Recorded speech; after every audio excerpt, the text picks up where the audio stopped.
auscultation of the heart. السماعة ليها اير بيس ورابر تيوب وتشيست بيس. الاير بيس لما نيجي نلبسها نخلي الفتحتين باصين لقدام. التشيست بيس ليها كون وليها دايفرام. الكون بيسمع كل حاجة، الهاي بيتشد ساوندز واللو بيتشد ساوندز.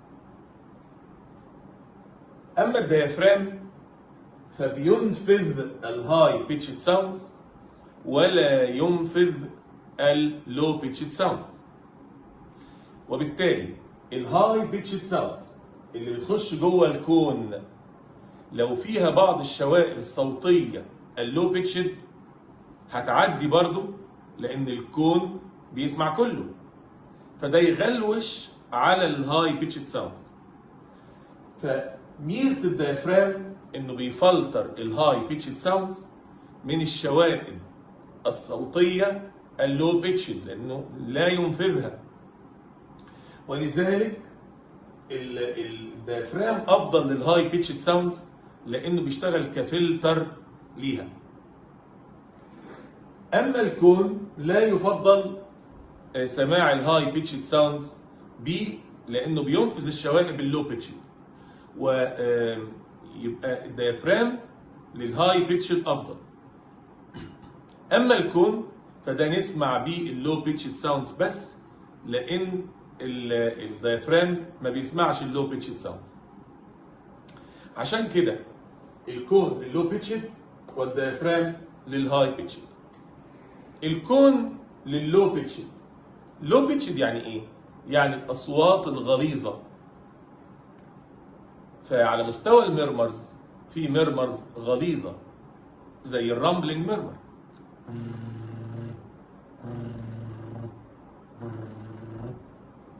وعلى مستوى الهارد ساوندز زي الفيرست هارد ساوند، وكذلك الثيرد ساوند والفورث ساوند صوتهم لو بيتشد يعني اصوات غليظه.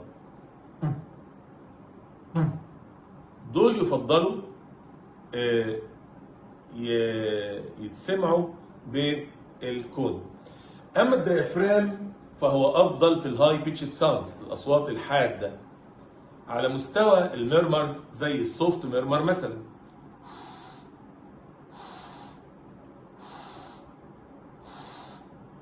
وعلى مستوى الساوندز زي السكند هارد ساوند، ولو ان السكند هارد ساوند يشبه الفيرست ساوند الى حد كبير لكنه هاير ان بيتش. والاوبننج سناب والايجكشن كليك دي اصوات غير طبيعيه بتحصل مع ضيق الصمامات، ودول بيتسمعوا كده او اللي هم الاوبننج سناب والايجكشن كليك. بما ان اللو بيتشد ساوندز لا يصدر الا على الايبكس، فالكون لا يوضع الا على الايبكس. اما الهاي بيتشد ساوندز والميديم بيتشد ساوندز بتسمع في اي مكان من الاوسكالتاتوري ارياز، ولذلك الديافرام يتحط على كل الاماكن على الهارت اللي هي يسموها الاوسكالتاتوري ارياز بما فيها الايبكس. ولذلك في الاول نحط الكون على الايبكس عشان ندور على اللو بيتشد ساوندز، بس الكون يتحط على الايبكس لايتلي، تضغطش عليه قوي، لان انت لو ضغطت عليه قوي بيستريتش الاندرلاين سكين ويحول الكون الى ديافرام ويفقد قدرته على سماع اللو بيتشد ساوندز. احط الكون على الايبكس بالظبط وادور على اللو بيتشد ساوندز زي الرامبلينج والفيرست ساوند والثيرد ساوند والفورث ساوندز. بنقلب السماعه بالديافرام واحطها على الايبكس وارجع احطها على بقيه الاوسكالتاتور ارياز اللي هم الترايكاسبيد اريا at the lower end of the left sternal border، البالمونري اريا في السكند سبيس الشمال لازق في السترنم، الفيرست اورتيك اريا في السكند سبيس اليمين، لازق في الاسترنم. السكند اورتيك اريا في الثيرد سبيس الشمال لازق في الاسترنم. لو سمعت ميرمر على الايبكس بحرك السماعه في اتجاه الاكزيلا، لان بعض الابيكال ميرمرز بتبروباجيت للاكزيلا. ولو سمعت ميرمر على الاورتيك او البلمونري اللي هو البيز بحرك السماعه في اتجاه الكاروتيدز، لان بعض البيزال ميرمرز بتبروباجيت في الكاروتيدز. بالاضافه ان انا اسمع الليفت باراسترنال اريا كلها كمان. يبقى دي الاماكن اللي بحط عليها السماعه. طيب وانا بحط السماعه بدور على ايه او بسمع ايه؟ بتسمع حاجتين، هارد ساوندز وميرمرز. الهارد ساوندز نوعين، نورمال هارد ساوندز واديشنال هارد ساوندز.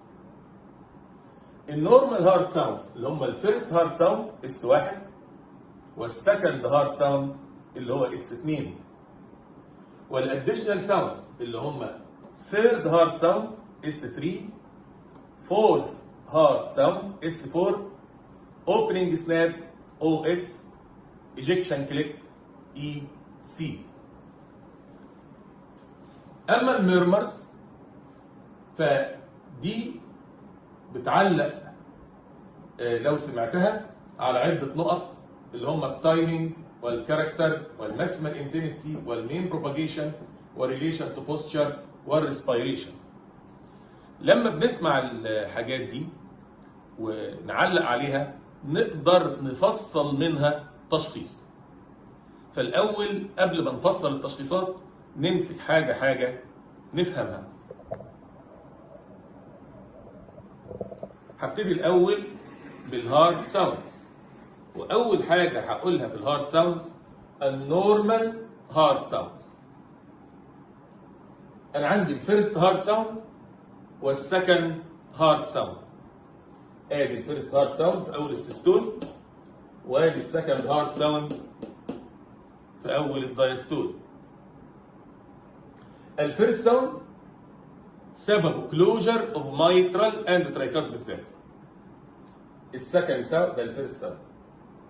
السكند ساوند سببه كلوجر اوف اورتيك اند بالمونري فالف. يبقى الفيرست ساوند سببه كلوجر اوف مايترال اند ترايكاسبيد فالف. السكند ساوند سببه كلوجر اوف اورتيك اند بالمونري فالف. الفيرست ساوند اعلى على المايترال اريا اللي هي الايبكس وعلى الترايكاسبيد اريا. ليه؟ لان هو سببه كلوجر اوف مايترال اند ترايكاسبيد فالف. بينما السكند ساوند هيبقى اعلى على البالمونري اريا والاورتيك اريا. ليه؟ لان هو سببه كلوجر اوف اورتيك اند بالمونري فالف. وبالتالي ما علقش على الفيرست ساوند غير على الايبكس والترايكاسبيد اريا. حتى لو سمعوا على الاورتيك والبالمونري ما علقش عليه، علق عليه في مكانه عشان ابقى قريب منه. وما علقش على السكند ساوند الا على الاورتيك والبالمونري اريا. حتى لو سمعوا على الايبكس والترايكاسبيد ما علقش عليه حتى لو سمعوا. ليه؟ لان علق عليه افضل في مكانه اللي هو قريب منه. يبقى الفيرست ساوند نعلق عليه لما السماعه تكون على الايبكس او الترايكاسبيد، والسكند ساوند نعلق عليه لما السماعه تكون على الاورتيك او البالمونري. افرق بين الفيرست ساوند والسكند ساوند ازاي؟ الفيرست ساوند هو الساوند اللي مع طلعه البلس، والسكند ساوند مع نزله البلس. البلس اهو يبقى الفيرست كده والسكند كده. فيرست سكند فيرست سكند. سواء البلس ده بتاع الكاروتيد او بتاع الايبيكال امبلس، وممكن الراديال بس ده يعني اقلهم. يبقى ده ازاي نفرق بين الفيرست والسكند ونسمعهم فين. طب ليه لازم افرق ما بين الفيرست والسكند؟ لان في امراض بتعلي الفيرست، وامراض بتوطيه، وامراض بتخليه فاريبل. والسكند ساوند في امراض بتعليه وامراض بتوطيه وامراض بتخليه سبليتد. فلما اعلق على الساوند اقدر اعرف ايه هو المرض ده. ابتدي بالفيرست ساوند. لما الفيرست ساوند يبقى لاودر ذان نورمال ده يتسمى accentuated فيرست ساوند. ولما يبقى ممسوح غير مسموع يتسمى muffled فيرست ساوند. نفس الكلام بالنسبه للسكند ساوند. لما يعلى يتسمى accentuated، لما يوطى يتسمى muffled. نرجع للفيرست ساوند. ايه اللي بيعمل accentuated فيرست ساوند؟ اول حاجه الميترال ستينوزس. ليه؟ لان في الميترال ستينوزس الصمام ضيق، فالدم اللي بيخش جوه الفنتركل قليل، فالفنتريكولار بريشر يقل والاتريال بريشر يعلى، فيقوم الميترال ليفلتس تبقى ستريتشد لتحت خالص. فلما يجي الفنتركل يكونتراكت عشان يقفل الصمام هيقفل من تحت جدا، يعني هيقفل من مسافه بعيده، فكاني برزعه، فيبقى اكسنتويتد. يعني بدل ما اسمع هسمع. ليه؟ لان في الميترال ستينوزس الميترال فالف بيقفل من لور بوزيشن. هل في حاجه تانية بتعلي الفيرست ساوند؟ ايوه طبعا، الترايكاسبيد ستينوزس. في حاجه تانية؟ ايوه التاكيكارديا. لان التاكيكارديا ما بتديش تايم فور فيلينج، فبرضه الفنتريكولار بريشر بيبقى قليل والاتريال بريشر بيبقى عالي، فالصمام يبقى ستريتشد داونوردز فيقفل من لور بوزيشن كانك بترزعه من بعيد. في اسباب تانية كتير بس هم دول اللي يهموني دلوقتي، بالذات الميترال ستينوزس. طب ايه اللي يعمل muffled فيرست ساوند؟ muffled يعني غير مسموع تقريبا. طبعا الميترال ريجيرش. ليه؟ لان في الميترال ريجيرش الميترال فالف انكومبتنت، ما بيقفلش، فالصوت ما يطلعش. وطبعا اكيد في الترايكاسبيد ريجيرش، وكمان في الهارت فيلير. ليه؟ لان في الهارت فيلير الكونتراكتيلتي ضعيفه، ما بتقدرش ترزع الصمام كويس، فيبقى بدل ما اسمع هسمع كده، مفيش فيرست ساوند. طب ايه اللي يخلي الفيرست ساوند فاريبل؟ يعني يعلى احيانا ويبقى متوسط احيانا ويوطى احيانا. اي irregular rhythm زي الاتريال فايبريليشن مثلا. ليه؟ لان الريجولار ريزم بيخلي اطوال الدايستول فاريبل، فالفيلينج يبقى فاريبل، فالفنتريكولار بريشر يبقى فاريبل. فمره الصمام يبقى يقفل من هاي بوزيشن ومره من لو بوزيشن ومره من النص، فتسمعوا كده.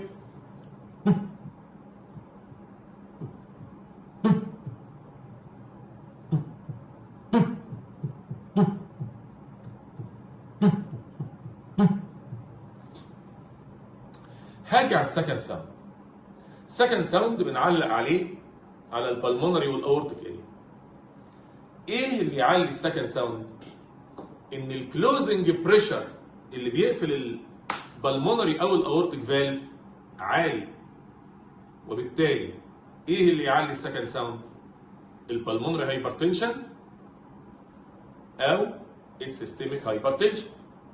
بس البلمونري هايبرتنشن هيعلي البلمونري كومبوننت اوف ذا سكند ساوند، فلاقي السكند ساوند عالي صحيح بس اعلى على البلمونري اريا جنب البلمونري.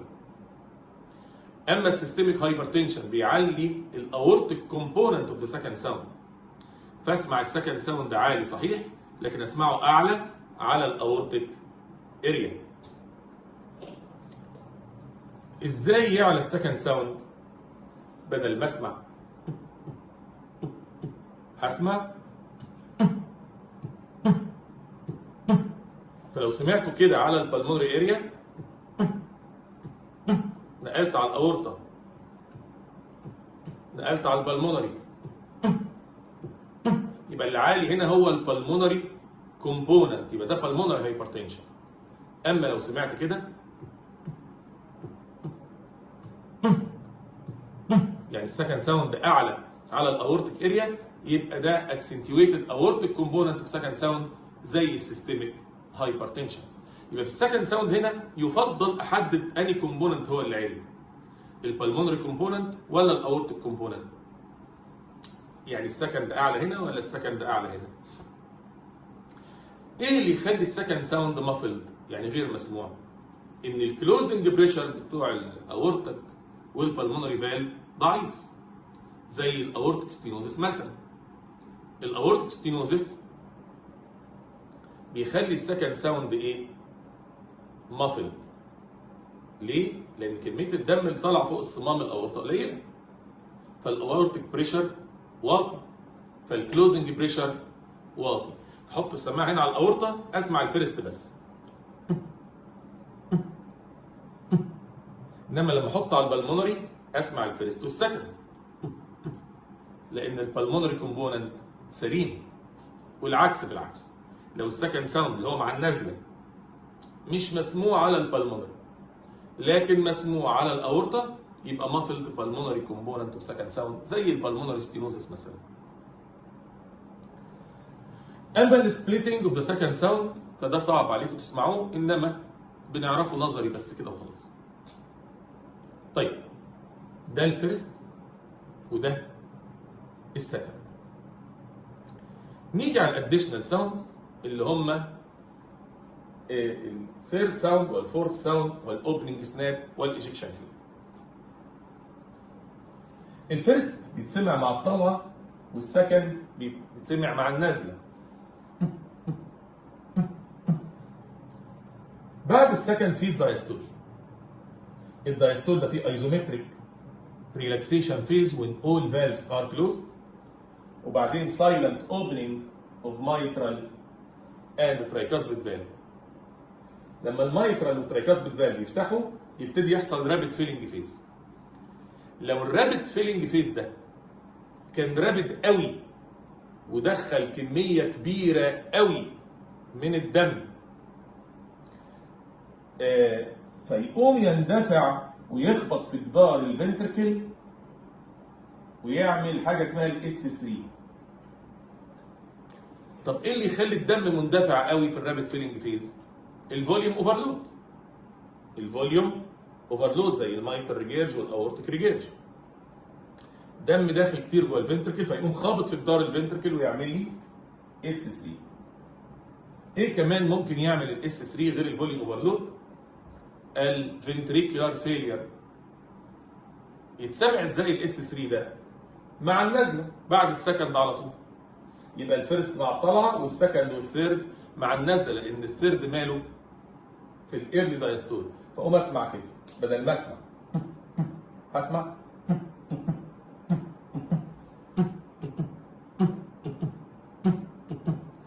يحصل في حالات الفوليوم اوفرلود وحالات الفنتريكولار فيلير. طيب افرض واحد عنده دايستوليك فيلير او دايستوليك ديسفانكشن، فالفنتركل مش قادر يسحب ال 70%، يسحب منهم بس 30%، فيتبقى في الاتريوم 70%. فبستارلينج لو الاتريال كونتراكشن يبقى فورسبل، فيزق الدم بقوه اثناء الاتريال كونتراكشن فيخبط في جدار الفنتركل فيعمل لي ضربه تتسمى الاس 4. فالاس 4 ده يحصل مع الدايستوليك ديسفانكشن. طبعا احنا اتفقنا ان الاس 4 ده هيحصل اثناء الاتريال كونتراكشن، انه بيضخ كميه اكبر من الدم. واحنا قلنا ان الاتريال كونتراكشن ده في البريسيستول، وقلنا البريسيستول ده اللي هو الليت دايستول، وقلنا ان الليت دايستول ده رغم انه دايستول الا انه مع طلعه البلس. فاقوم اسمع الاس 4 والفيرست ساوند الاثنين مع طلعه البلس، بعدين السكند مع النازله. فاسمع كده بدل ما اسمع هسمع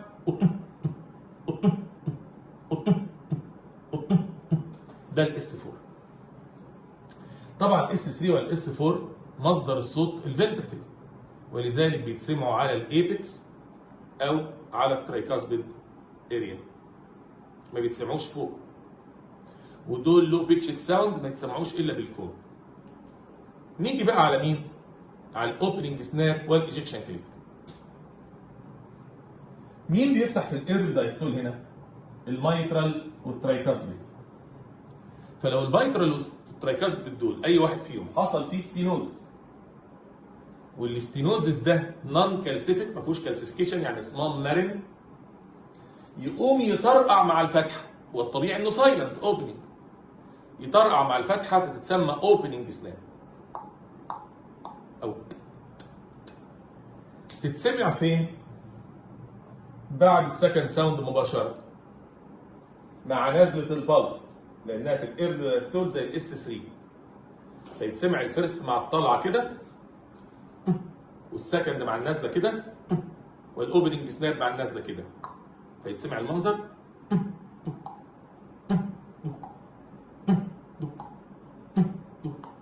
تتسمع فين؟ على الايبكس اللي هي المايترال اريا لو السبب مايترال ستينوزس، وعلى الترايكاسبيد اريا لو السبب ترايكاسبيد ستينوزس. بس خد بالك لازم يكون الصمام نون كالسيفيك بلايبل عشان يطرقع. طيب مين بيفتح هنا في الايرلي سيستول؟ الاورتيك والبلمونري. بيفتحوا بصوت ولا من غير صوت؟ سايلنت من غير صوت. لو الاورتيك او البلمونري دول فيهم اورتيك ستينوزس او بالمونري ستينوزس بشرط انه نون كالسيفيك يعني الصمام بلايبل، يوم يفتحوا بصوت ايذانا بالماكسيمال ايجكشن فيز، فيتسموا ايجكشن كليك.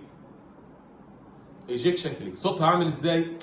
بالظبط زي الاوبننج سناب، هاي بيتش، وبتتسمع في الايرلي سيستول يعني مع الطلعه. فاسمع الفيرست والايجكشن كليك مع الطلعه والسكند مع النازله، يعني بدل هسمع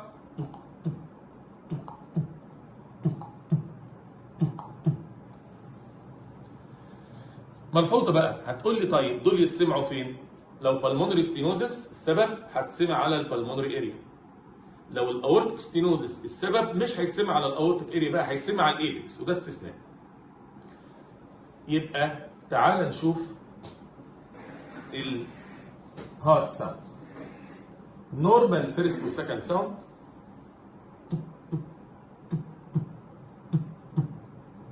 accentuated first sound، اهم سبب ليه مايترال ستينوزس. muffled first sound،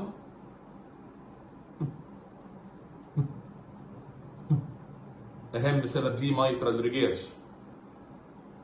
variable first sound،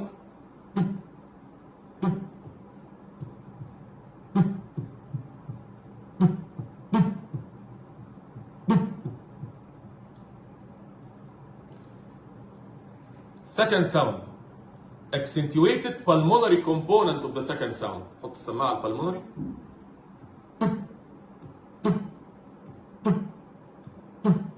انقلها على الاورطه، يبقى السكند كان عالي على البلمونري بس، السكند اللي هو مع النزله. muffled aortic component of the second sound. حط السماعه على الاورطه، لكن لما نقلتها على البلمونري السكند اتسمع هنا لكن ما اتسمعش على الاورطه، يبقى muffled aortic component of the second sound. accentuated pulmonary component of second sound زي pulmonary hypertension، closing pressure عالي، وmuffled aortic component of second sound زي الاورتيك stenosis. طيب الاديشنال ساوندز بيتسمعوا تحت على الايبكس والترايكاسبيد. احسن حاجه اس 3 ضربه مزدوجه مع النازله،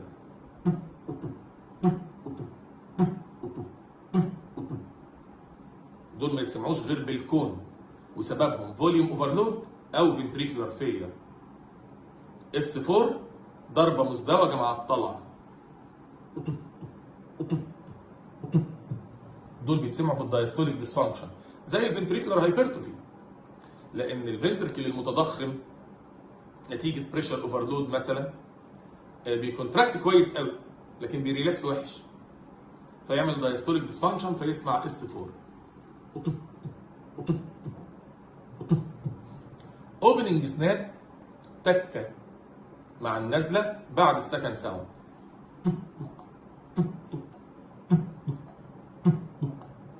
ودي تتسمع في النون كالسيفيك مايترال ستينوزس والنون كالسيفيك ترايكاسيك ستينوزس. الايجكشن كليك تتسمع كليك مع الطلعه بعد الفيرست ساوند.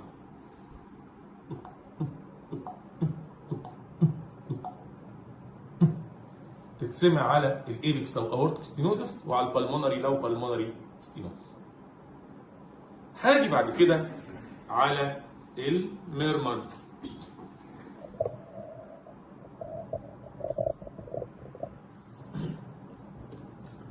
الاول يعني ايه ميرمر؟ لو انت عندك اي ليومن طبيعي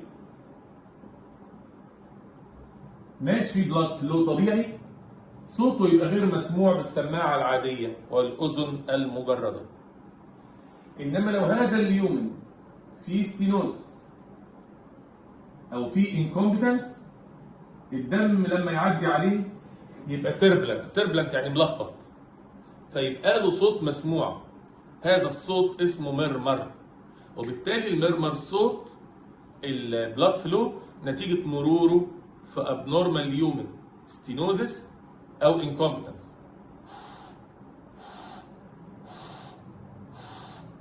او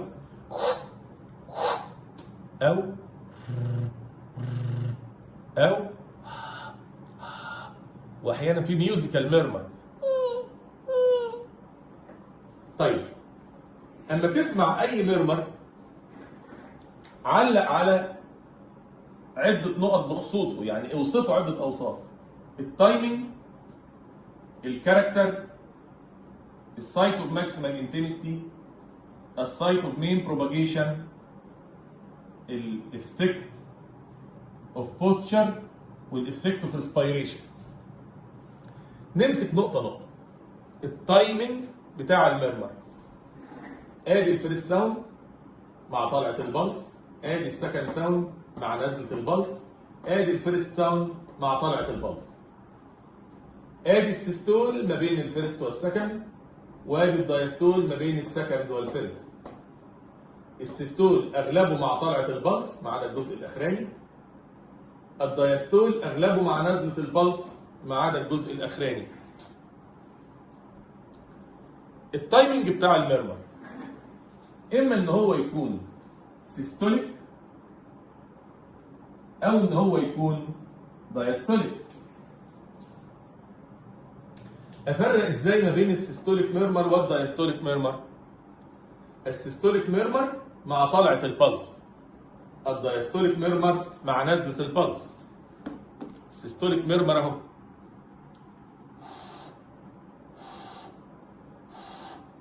الدايستوليك ميرمر اهو.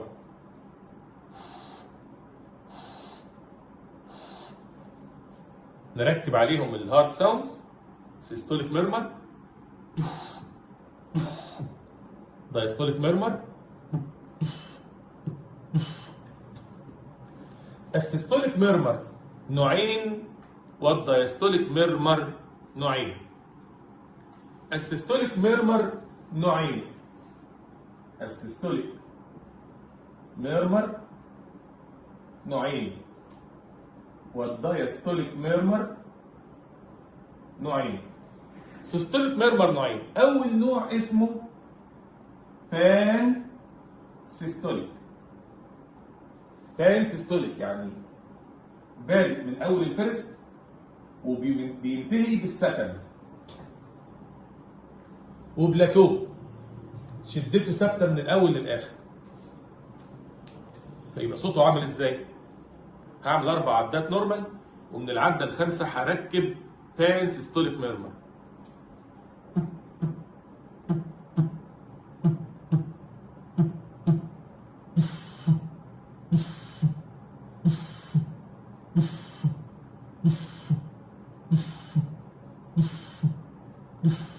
طب لو الفيرست والسكند مافلد غير مسموعين، كفايه قوي ان انا الاقيه بلاتو.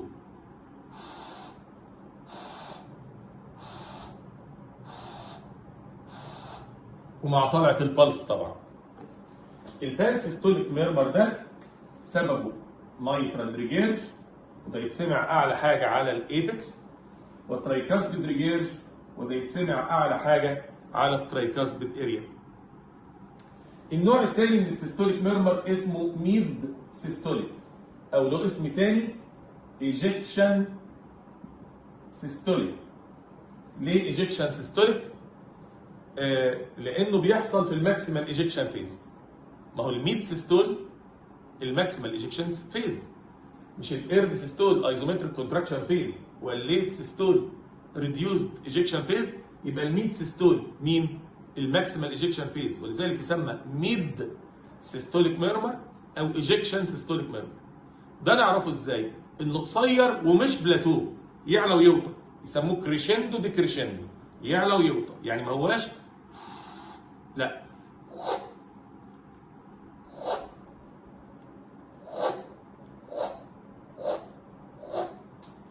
لو ركبنا عليه الفيرست والسكند هيبقى مش لازق في الفيرست ومش لازق في السكند، لكن في النص ما بينهم.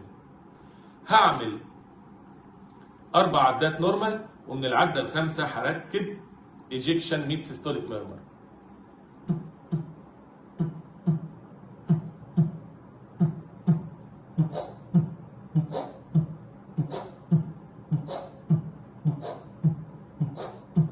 غير البان سيستوليك،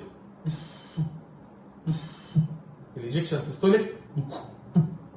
طب افرض الفيرست والسكند مافلد مش مسموعين، اسمع الايجكشن سيستوليك ازاي؟ انه مش بلاتو.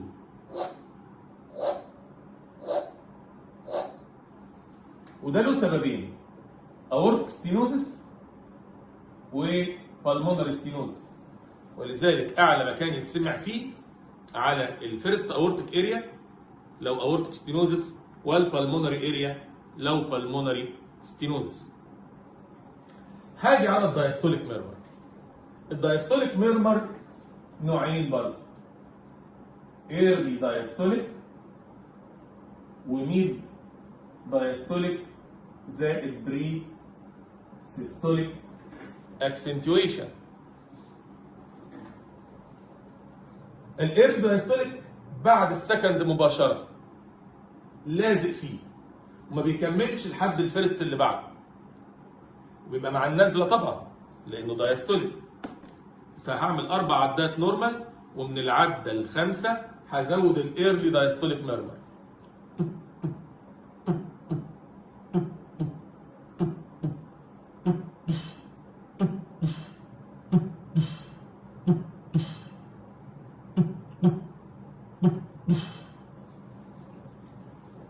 ده اسبابه اورتيك ريجيرج وبالمونري ريجيرج. فالاورتيك ريجيرج هيتسمع على السكند اورتيك اريا لان الدم راجع كده، والبالمونري ريجيرج يتسمع على البالمونري اريا فوقها. الدايستوليك ميرمر اللي بعد كده اسمه ايه؟ اسمه ميد دايستوليك with pre-systolic accentuation. mid diastolic with pre-systolic accentuation. هنا عشان نعرف نسمعه بقى هنقسمه accentuation طبعا يعني ارتفاع، هنقسمه لنصين. النص الاولاني هتسمع السكند وبعدين الميرمر مع النازله اهو،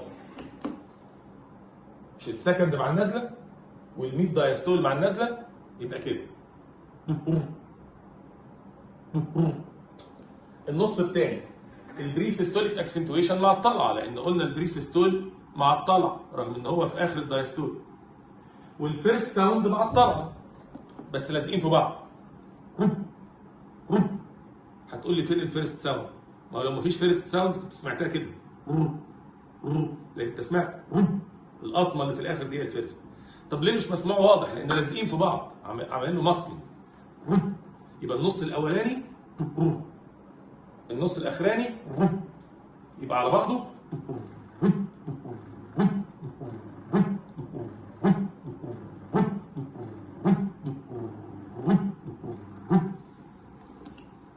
وده هنلاقيه في المايترال ستينوزس وفي الترايكاسبيد ستينوزس. طبعا لو اتسمع على الايبكس اعلى يبقى ده مايترال ستينوزس، لو اتسمع على الترايكاسبيد اعلى يبقى ده ترايكاسبيد ستينوزس. نراجع التايمنج بتاع الميرمر مره ثانيه. بان سيستوليك،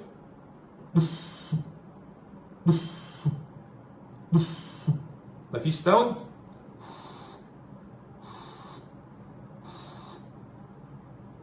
وده مايترال ريجيرج لو على الايبكس، وترايكاسبيد ريجيرج لو على الترايكاسبيد.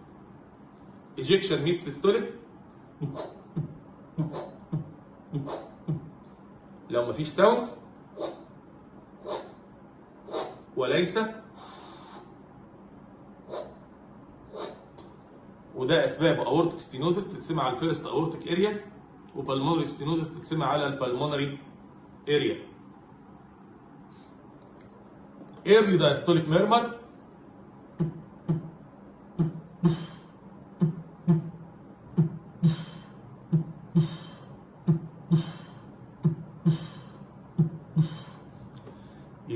سبب اورتيك ريجيرج يتسمع على السكند اورتيك اريا، او بالمونري ريجيرج يتسمع على البالمونري اريا. بعد كده ميد دايستوليك ويز بري سيستوليك اكسنتويشن،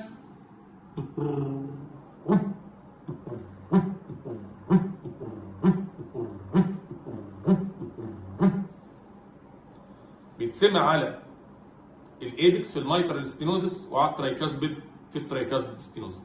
لو واحد عنده دبل ليجن بقى، دبل مايترال يعني مايترال ستينوزس اند ريجيرج،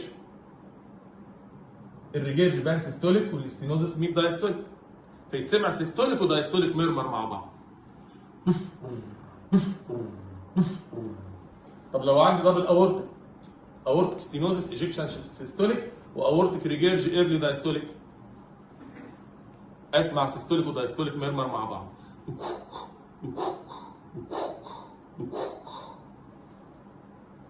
ده طيب، يبقى دي اول حاجه نعلق عليها اللي هي التايمنج، ومحتاج ان انا احط ايدي على الكاروتيد او على الايبكس عشان اعرف الطلعه من النازله. طبعا مع التدريب مش محتاج احط ايدي، بعرفه بشكله على طول.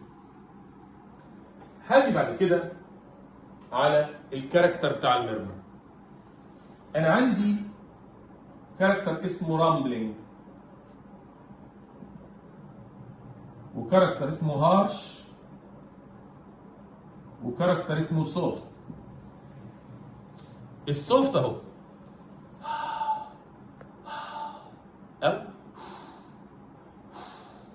او وده اذا سمع سببه ريجيرج، اورتيك ريجيرج، مايترال ريجيرج، ترايكاسبيد ريجيرج، بالمونري ريجيرج، ارتجاع في الصمام. الصوت الثاني اسمه هارش،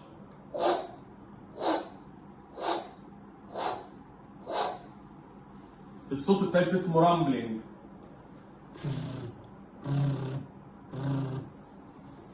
الهارش والرامبلينج سببهم ستينوزس، بس الهارش اورتيك او بالمونري ستينوزس، والرامبلينج مايترال او ترايكاسبيد ستينوزس. يبقى المايترال ستينوزس والترايكاسبيد ستينوزس رامبلينج، الاورتيك والبالمونري ستينوزس هارش، اي ريجيرج سوفت. خلي بالنا ان الكاركتر الى حد ما عمليه تقديريه، فممكن السوفت يتلخبط مع الهارش او الهارش يتلخبط مع الرامبلينج، ولذلك قوته التشخيصيه مش زي قوه التايمنج، ولذلك هو للتاكيد اكتر منه الايه؟ للتشخيص. النقطه اللي بعد كده اللي هي الماكسيمال انتنسيتي اوف ذا ميرمر. اي ميرمر لو عالي هيسمع في كل الارياز، لكن الفيصل هو اعلى مكان فين؟ اعلى مكان. كونه مسموع في كل الارياز ملوش قيمه، انا اللي يهمني هو اعلى مكان فين، فاذا اقعد ادور كده واشوف الميرمر ده اعلى مكان فين، لان اعلى مكان هو اللي بيحدد لي مكان الليجن. لو اعلى مكان للميرمر على الايبكس يبقى ده مايترال ستينوزس او مايترال ريجيرج، على الترايكاسبيد يبقى ترايكاسبيد ستينوزس او ترايكاسبيد ريجيرج، على البالمونري يبقى بالمونري ستينوزس او بالمونري ريجيرج، على الفيرست اورتيك اريا يبقى اورتيك ستينوزس، على السكند اورتيك اريا يبقى اورتيك ريجيرج، واحيانا في اس دي، لان السكند اورتيك اريا في الثيرد سبيس، والسبتم في الليفت باراسترنال اريا اللي هي في الثيرد والفورث والفايف والفيفث. ولهذا ممكن اسمع الفي اس دي في السكند اورتيك اريا برضه، او على اي حته في الليفت باراسترنال اريا. اما المين بروباجيشن، خلي بالك من كلمه مين، ده تاني اعلى مكان، لان لو ميرمر عالي جدا ممكن يسمع في كل الاماكن، فانا مش فكل ده ما اسموش بروباجيشن، او اسمه بروباجيشن لكن مش هو ده اللي يهمني في التشخيص. انا اللي يهمني المين بروباجيشن، تاني اعلى مكان، لان ده اللي بيحدد اتجاه البلاد فلو. فمثلا الميترال ريجيرج الماكسيمال انتنستي بتاعته على الايبكس بيبروباجيت في اتجاه الاكزيل، لان الدم بيرتجع كده من الفنتركل للاتريوم. الاورتيك ستينوزس الماكسيمال انتنستي على الفيرست اورتيك اريا لكن بيسمع في الرايت كاروتيد لان الدم طالع كده. اما الميترال ستينوزس مثلا ملوش بروباجيشن. دول اهم ثلاثه في البروباجيشن.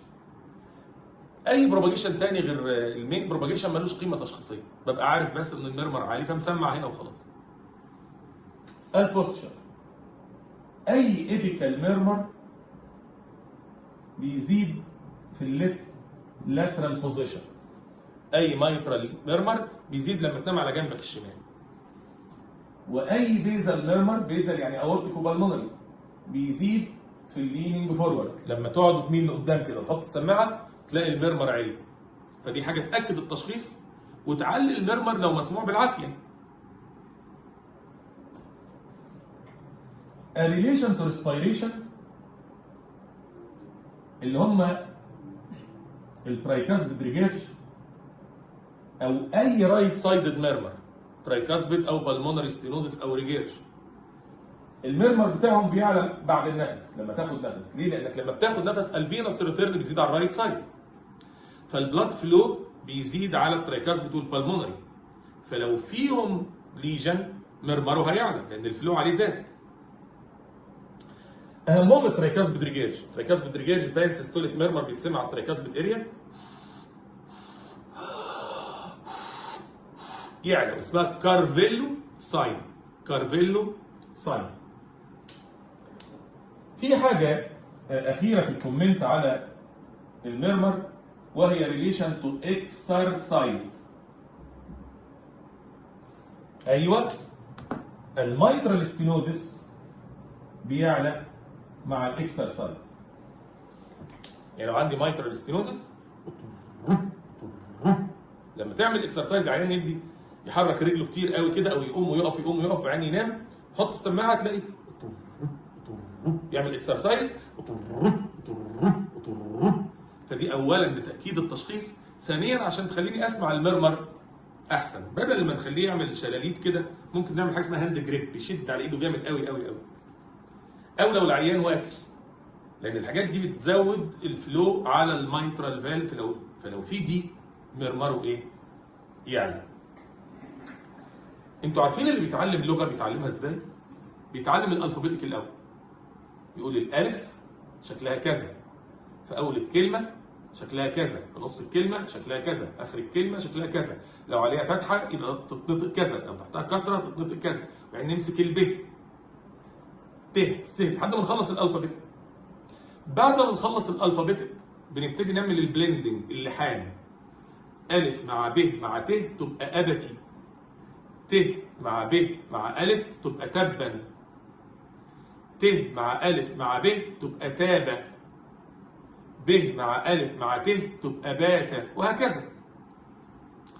فاللي انا عملته ده هو الالفابيتيك، اني شرحت كل حرف لوحده الاول.